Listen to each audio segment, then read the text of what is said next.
Hello there, I'm Peter from Easy Access English, and today I'm talking to you about the perfect tenses and how they can be used to talk about our changing diet and food awareness.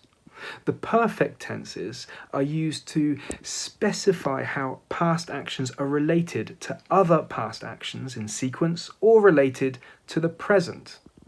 They're made by putting in that auxiliary verb to have in between the subject and the main verb.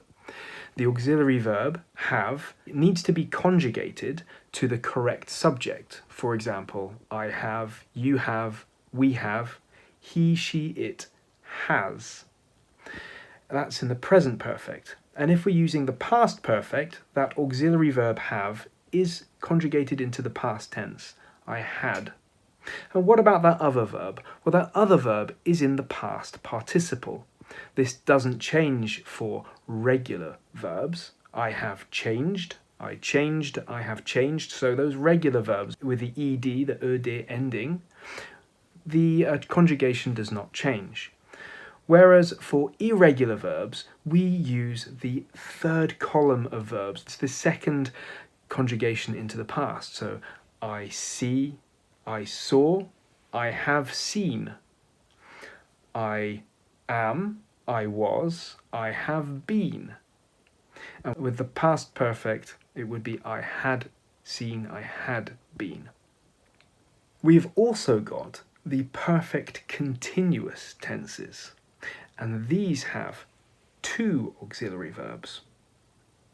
We have the verb have, because it's a perfect tense. So for the present perfect continuous, I have.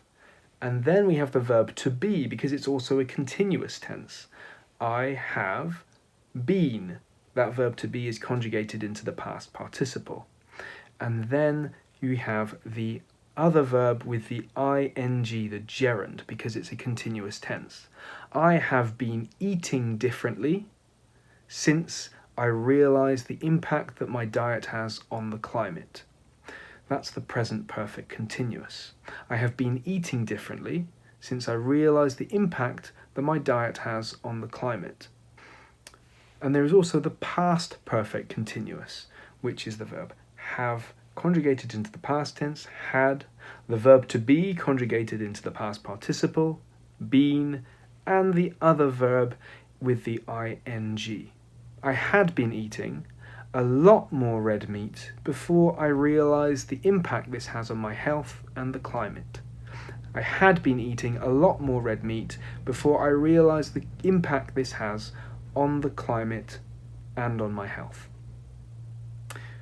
Okay, so that's just a general overview about the structure of the perfect and the perfect continuous tenses.